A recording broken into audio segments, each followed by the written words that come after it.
Thank you so much for making it back to the channel. And since you made it to the second one, I guess I would share this information with you. My name is Jonathan Dunn, and I'm a senior coach, speaker, trainer with Floyd Consulting. As I said in the previous video, I promised to describe why our channel has such a unique name. Get out of the porta potty. We actually wanted to call it, Hey You Get Out of the Porta Potty, but that was just too long. So we're going to pick this story up in 1978. Yes, I am that old. Sitting around the breakfast table with my brother Jeff, my sister Melanie, my dad at the head of the table, and my mom at the other head. And we had one of those hideous yellow phones hanging on the wall, 1978. We were having a breakfast of pancakes, melted butter, warm syrup. Mom always had the most amazing touches. But that's what moms do. That's why they're so awesome. Well, the phone rang that morning. And my dad picked up the phone. And I heard him greet his mother, Selma. And there was like this huge pause. And then my dad dropped the phone, began to cry. Began to cry very hard.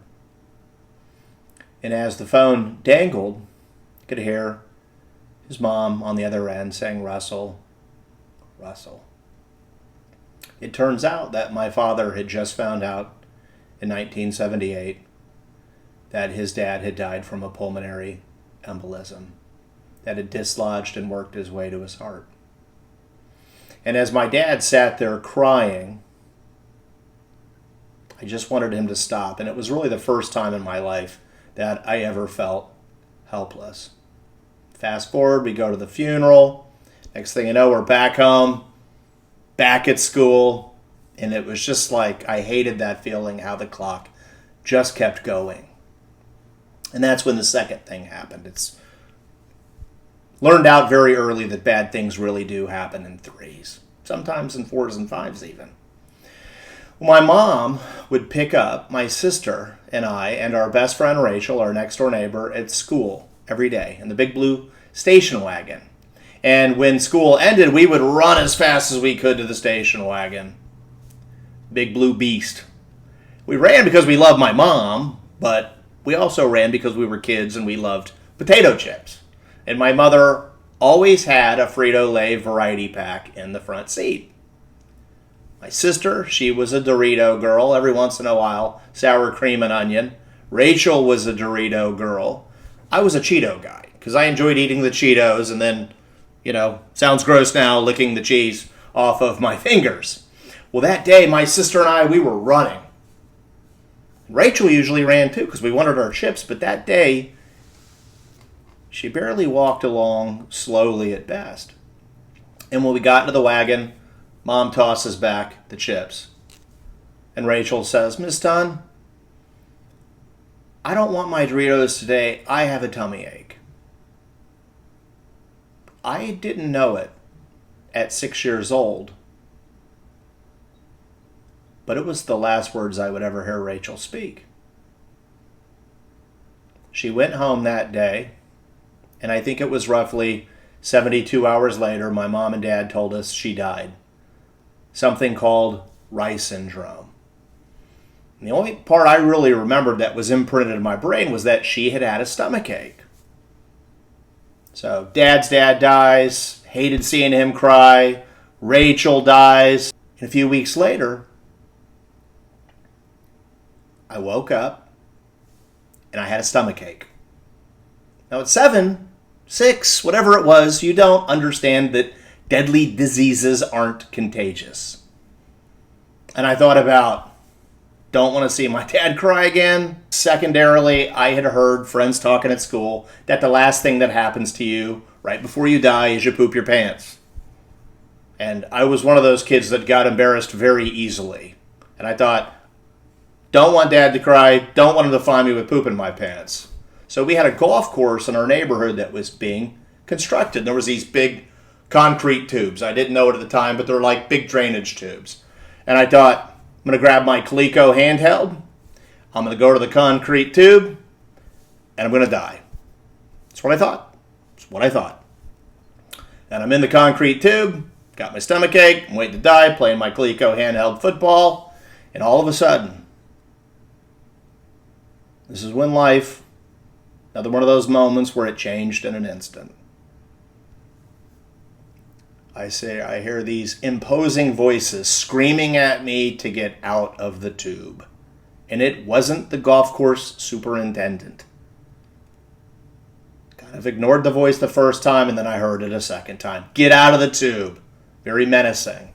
I step out, and I suddenly feel like an antelope in the plains of Africa surrounded by lions. And the lions were a group of what I now know are bullies. They had their cords jeans, they had their vests, and they were smoking cigarettes, strange as that sounds. I was discerning this was not good. And on construction sites, there's these plastic portable toilets. Most people refer to them as porta potties. And they told me, hey, you, get in the porta potty. And I said, well, I don't need to use the bathroom. And said it more menacing, hey, you, get in the porta potty. And I remember stepping into that porta potty. And Florida sun's pretty intense, bakes things, and that smell will be burned into my psyche forever. They closed the door, and then I heard them laughing. Well, it turns out they were about to treat this porta potty like a Disney ride. It certainly wasn't an e-ticket ride. And they tipped it over. And then they tipped it over again. And then they kind of rolled it around the ground, so to speak. Best way I can describe it. Finally, the door opens. I step out. My clothes. You can imagine what they were covered in. Crap. Pee. But the worst part is, it's also what my self-esteem was covered in. And then I experienced humiliation like I had never experienced it before, when they all began to laugh at me. And I knew nothing else to do besides laugh back with them. And I laughed and I laughed and I laughed like they were the coolest kids on the entire planet. Because I didn't know what else to do. And I finally got that cue when they began to start throwing rocks at me. And let's just say they began to call me some really choice words as they pegged rocks at me. And I ran and I ran and I ran as hard as I could. And when I finally got away from them and realized they weren't chasing after me, I began to cry. Now, I certainly wasn't thinking about dying at this point. My thoughts had shifted to something else. Was I all of those things they had called me? I thought I was. And then I viewed my mom and dad as superheroes that wouldn't understand. So that was the day I learned how to lie. And I became an expert at it. Because I didn't want them to know that their son was weak and all of the things that the bullies had called me. So I stepped out of that porta potty that day. But I really didn't step out of the porta potty that day. And it was day one of leading a really crappy life until I got that card from my daughter. I've since come to realize that only 1% of the entire population becomes all they were created to be. And I know that there's way worse things that happen to other people than what happened to me. And I think everybody has a day that starts them on that trajectory. I've since went on to become a highly sought after coach and speaker, and I've learned a lot about the things that hold people back. And one of the main things that holds people back is a statistic I learned. that 75% of the entire population experiences loss, trauma, or betrayal in a relationship. 75% of the entire world's population experiences loss, trauma, or betrayal in a relationship. And if we don't learn to heal our wounds, as Father Richard Rohr says, we do transmit them. And that's why this channel is called Get Out of the Porta Potty. Because life is too short to not become all you were created to be. And getting that card from my daughter elevated me to realizing what was possible. And we're calling this channel that because we want to share content that elevates you to what is possible.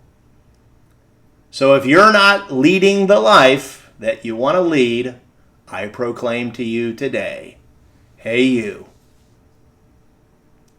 get out of the porta potty. Become all you were created to be. Moving forward, the next video I'm going to pre-tell you, it is called Start with Your Heart. And it's going to be the first lesson that I promise you is a complete game changer. So a week later, be looking for the video. We'll be looking for you, looking for your comments, and just hope you have a blessed day. Thank you so much again for watching our video. If you want to see more content like this, please hit like and subscribe.